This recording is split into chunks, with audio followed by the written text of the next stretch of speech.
தேனி மாவட்டம் கோடிநாயக்கனூர் வட்டத்திற்குட்பட்ட பகுதியில் அரசினர் பொறியியல் கல்லூரியில் திருநெல்வேலி மாவட்டத்தைச் சேர்ந்த விக்னேஸ்வரன் என்பவர் 3ஆம் ஆண்டு படித்து வருகிறார். அந்த மாணவனை கடந்த 4 நாட்களுக்கு முன்பாக ஒரு ஜாதிய ஆணவ படுகொலை செய்துள்ளார்கள்.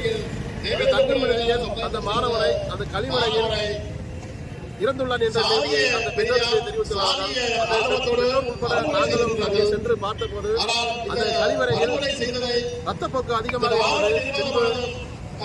உள்ள அரசு மருத்துவக் கல்லூரி மருத்துவமனையில் இடவரையில் அந்த மாணவனை பார்த்தபோது அந்த மாணவனுக்கு ஆசன வாயு பகுதியில் மிகப்பெரிய ஒரு ரத்தப்போக்கு ஏற்பட்டு அவர் அந்த பகுதி அவருடைய கழுத்து உடம்பு போன்ற பகுதிகளில் மிகப்பெரிய ஒரு காயங்கள் இருந்தது. அந்த மாணவனின் முகத்தில் விந்தணுக்கள் என்று கூறுவார்கள். அந்த விந்தணுக்கள் அங்கே சிதறி கிடந்தது. இந்த தேனி மாவட்ட நிர்வாகமானது கடந்த 4 நாட்களாகியும் இதுவரையும் எந்த ஒரு நடவடிக்கையும் எடுக்காமல் காலம் தாழ்ந்து யாரை இதை காப்பாற்ற துடிக்கிறார் என்று தெரியவில்லை. யார் இந்த கொலையின் பின்னால் இருக்கிறார் என்று தெரியவில்லை. அந்த மாணவனின் நீதி வேண்டி தற்பொழுது அனைத்து கட்சிகளும் ஒன்றிணைந்து ஆர்ப்பாட்டம் நடத்தியுள்ளோம். இதுபோல இந்த மாவட்ட நிர்வாகமானது அந்த மாணவன் எறும்பு கடித்தான் அந்த மாணவனை யார் கொன்றார்களோ அந்த அது மட்டுமல்லாமல் அந்த கல்லூரி முதல்வர் வசந்த நாயகி என்பவர் மீது அவர்கள் மீது கொலை குற்றவாளிகளை ஏ1ஆக சேர்க்க வேண்டும் என்று கூறிக்கொள்கின்றோம். இதுபோல இந்த மாவட்ட நிர்வாகமானது மெத்தனப்பட்டு ஈடுபட வேண்டும். இனிவரும் காலங்களில் இந்த தேனி மாவட்டத்தில் எந்த ஒரு கல்லூரி விடுதியிலோ இது போன்ற இறப்புகள் நேரிட வேண்டாம் என்று கூறி தற்பொழுது ஆர்ப்பாட்டம் நடத்தி மாவட்ட ஆட்சியரை அவர்களை சந்தித்து மனு கொடுத்துள்ளோம். இந்த வழக்கினை மாவட்ட நிர்வாகத்திற்கு எங்களுக்கு நம்பிக்கை இல்லை. ஆகையால் இந்த வழக்கினை உத்தரவிட வேண்டும் என்று உடனடியாக இந்த வழக்கினை மாற்ற வேண்டும். பி மல்லர் பாலா மாவட்ட செயலாளர் தமிழக மக்கள் முன்னேற்ற கழகம் மற்றும் ஏனைய கட்சி தோழர்கள் மோகன் மற்றும் செல்லத்துறை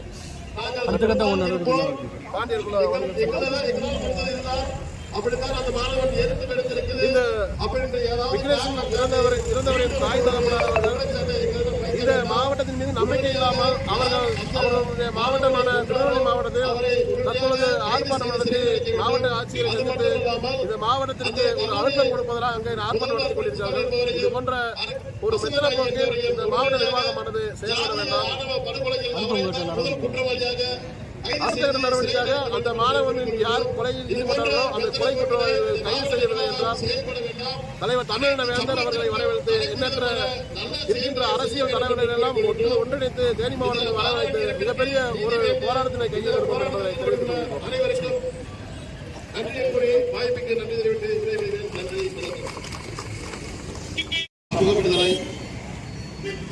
அரசியல் உடக்கம் இணக்கம் சமம் என்றால் ஏன் உழைக்கின்ற மக்களுக்கு எட்டாங்கனியாக இருக்கிறது?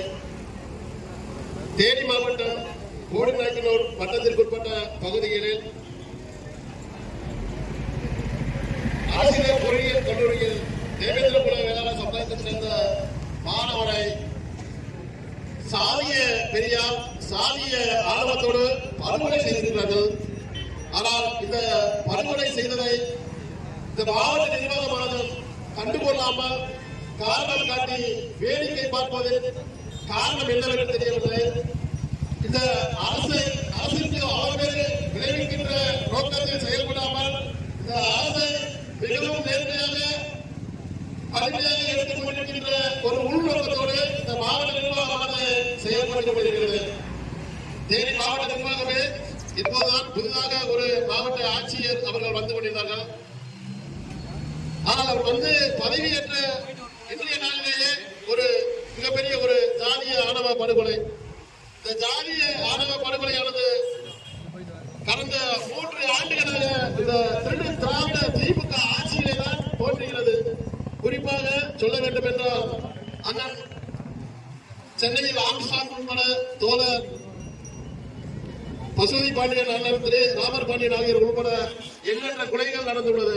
ஆனால் இதையெல்லாம் இந்த தமிழக அரசு தேவேந்திர குல வேளாண் சமுதாயத்தை சார்ந்தவர்கள் மட்டுமல்லாமல் அனைத்து பட்டியல் சமுதாயத்தை சேர்ந்தவர்கள் யாரும் தலைநிமிர்ந்து நடக்கக்கூடாது என்ற உள்நோக்கத்தோடு அவர்கள் அரசியல் செய்வதற்காகவே இது போன்ற கொலைகளை தூண்டிவிட்டு அவர்கள் வாக்கு வங்கிகள் பெற வேண்டும் என்ற நோக்கத்திற்காகவே இது போன்ற கொலைகளை வருடத்திற்கு ஒரு முறை ஒரு மாவட்டம் என்றும் மாதத்திற்கு 2 முறை 2 மாவட்டம் என்று தொடர்ச்சியாக இந்த தென் மாவட்டங்கள் மட்டுமல்லாமல் வட மாவட்டங்களிலும் கொலை செய்து வேடிக்கை பார்த்து கொண்டு வருகிறார்கள். இதனை நாங்கள் வன்மையாக கண்டிக்கின்றோம். இந்த விக்னேஷின் மாணவனின் மரணத்திற்கு நீதி வேண்டும். இந்த மாவட்ட நிர்வாகமானது உடனடியாக இந்த வழக்கினை சிபிசிஐடிக்கு மாற்ற வேண்டும். அந்த உயிரிழந்த விக்னேஷின் குடும்பத்திற்கு தலா 1 கோடி இழப்பீடு வழங்க வேண்டும் என்று இந்த ஆர்ப்பாட்டத்தின் வாயிலாக தெரிவித்துக் கொண்டு நாங்கள் இப்படித்தான் இருப்போம். எங்களால் முடிந்தது இருந்தால் அப்படித்தான் அந்த மாணவன் எதிர்ப்பு எடுத்திருக்குது அப்படின்ற ஏதாவது காரணம் காட்டி மீண்டும் உங்களுடைய குற்றச்சாட்டை எங்களிடம் வைக்க வேண்டாம். உடனடியாக யார் அந்த மாணவனை கொன்றாரோ அவரை உடனடியாக கைது செய்து சிறையில் அடைக்க வேண்டும். அது மட்டுமல்லாமல் அந்த கல்லூரி முதல்வர் பிரின்சிபால் என்பவரையும் வசந்தநாயகி என்பவரையும் உடனடியாக ஜாதிய ஆணவ படுகொலையில் அவரைத்தான் முதல் குற்றவாளியாக கைது செய்து சிறையில் அடைக்க வேண்டும் என்று கூறிக்கொள்கின்றோம். இது போன்ற மெத்தன போக்கினை இந்த மாவட்ட நிர்வாகம் செயல்பட வேண்டாம். அனைத்து சமூகத்திற்கும் அனைத்து விதமான நல்ல செயல்களை செய்ய வேண்டும் என்று கூறிக்கொள்கின்றோம். இந்த மாணவன் இறப்பிற்கு நீதி வேண்டி இந்த போராட்டத்தில் ஈடுபட்டுள்ள அனைவருக்கும் நன்றி கூறி வாய்ப்புக்கு நன்றி தெரிவித்து